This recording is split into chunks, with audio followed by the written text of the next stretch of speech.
محرموف محمد رحمت اللهویچ معروف به محمد رحمت الله و دومولو محمدی که یک وقتها رهبر سلفی های تاجیکستان نام برده میشد، بعد یک سال رهاییش از زندان دوباره از جانب مقامات کمیته دولتی امنیت ملی دستگیر شده است.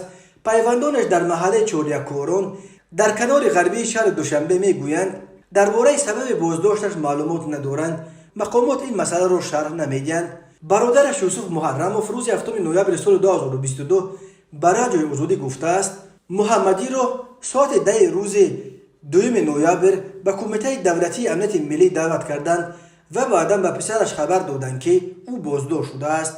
او افزود تنها امین را میداند که برادرش را برای صحبت در کدام مسئله یا مویزه دستگیر کردند، ولی جزئیات برایش معلوم نیست. محمد رحمت الله سال 2016 به 8 سال زندان محکوم گردیده.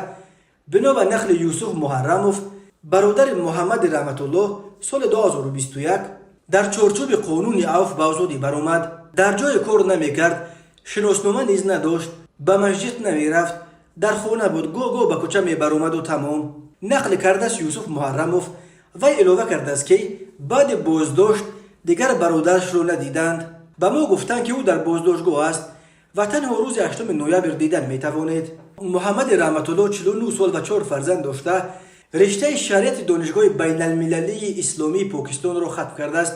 دومولو محمدی در دهه اول سال 2000 در اوج فعالیت پیروان رویه سلفیه در تاجیکستان به میدان آمد و یکی از سخنگویان اساسی سلفی ها در بحث های مذهبی طرفداران این رویه نو برآمد.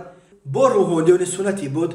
در سال 2009 در پی اوج گرفتن این بحث ها دادگاه عالی تاجیکستان فعالیت جریان سلفیه را رسما منع کرد و سال 2014 این رویه را برای خط سیاه سازمان و حرکت‌های افراطی شامل کرد. قبل از بازداشت قبلیش دومولوی محمدی در معرکه به ضد حزب نهضت اسلامی تاجیکستان برای انداختن مقامات فعالانه اشتراک داشت و در رسانه‌های محلی چندین مقاله نشر کرد که در آنها تأسیس حزب دینی را در اسلام نوضرور و حزب نهضت را مزدور خارجیان نامیده بود.